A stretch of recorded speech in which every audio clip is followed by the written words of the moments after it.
Hallelujah. সকলকে জয় মসিকে praise the Lord. আমরা চলে এসেছি সেই ঈশ্বরের প্রশংসা করতে এবং ঈশ্বরের বাণী আমরা পাঠ করতে। পরমেশ্বরের আমি এক দাস পাস্টার মিঠুন হাজরা। আমাদের প্রত্যেকটা সন্তান ঈশ্বরের সম্মুখে আমরা প্রার্থনা করি এবং প্রার্থনার সময় আমাদেরকে ঈশ্বরের দাস দাসীরা বহু বচন দেয়।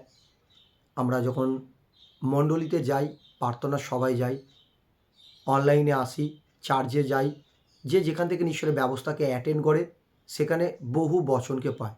আর সেই বচন আমরা যত্ন নিই না, কেননা বচন বলছে, আজ একটা বচন আমরা পাঠ করব।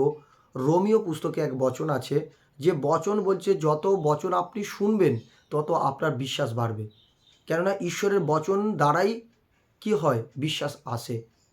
পরমেশ্বর পিতার কাছে বিশ্বাস অর্জন করতে গেলে তাহলে আপনাকে প্রার্থনা সবাই বেশি বেশি আসতে হবে। আপনার যদি আজকে বিশ্বাস অল্প আছে, তার মানে আপনি জানবেন আপনি প্রার্থনা সভায় কম অ্যাটেন্ড করেছেন, আপনি প্রার্থনা সভায় কম প্রার্থনা শুনেছেন, কম আপনি বাইবেল পাঠকে শুনেছেন, কম আপনি ঈশ্বরের দাস দাসের মুখে বচনকে আপনি শোনেননি, তাই আপনার বিশ্বাস কম আছে। এখান থেকে বুঝতে পারা যায়। আমরা রোমীয় পুস্তকে আমরা এক বচনকে পড়ব, 10 নম্বর অধ্যায় 17 নম্বর পদ। এখানে বলছে, অতএব বিশ্বাস শ্রবণ হইতে এবং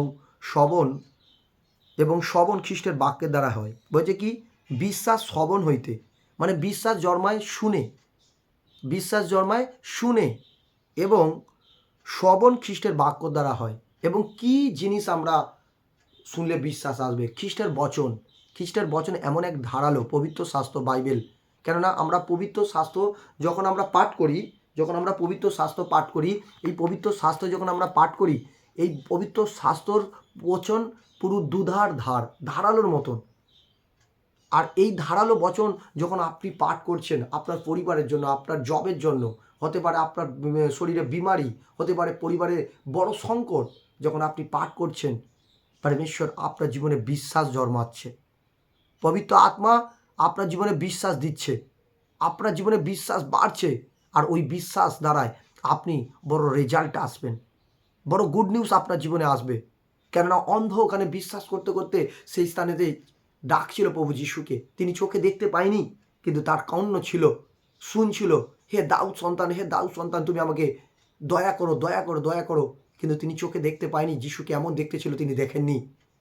সেই সময় তিনি মাতৃগর্ভ থেকে অন্ধ ছিল, কিন্তু তার বিশ্বাস ছিল, তার শুনছিল কানেতে যে অসাধারণ কার্য করেছে। এখানে বাইবেল পাঠ করছিল, প্রভু যিশুর বচনের প্রতি তার বিশ্বাস ছিল।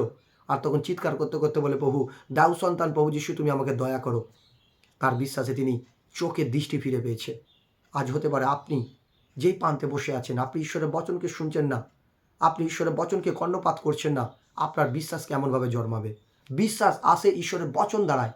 আপনি যখন ঈশ্বরের বচনকে আপনি তুলে ধরবেন, ঈশ্বরের বচন পাঠ করতে শুরু করবেন, ঈশ্বরের বচন শোনা শুরু করবেন, আপনি বেশি বেশি ভবনে আসা শুরু করবেন, আপনি প্রার্থনা সভায় বেশি বেশি আসবেন। আর সেই সময় ঈশ্বরের দাস দাসীদের মুখ থেকে যে বচন আসছে, সেই বচনকে যখন আপনি শুনছেন, আর আপনি যখন বচনকে সেই সুন্দরভাবে আপনি কি করছেন, আপনি সেইভাবে পালন করছেন, তখন আপনার জীবনে বিশ্বাস অধিক আসবে।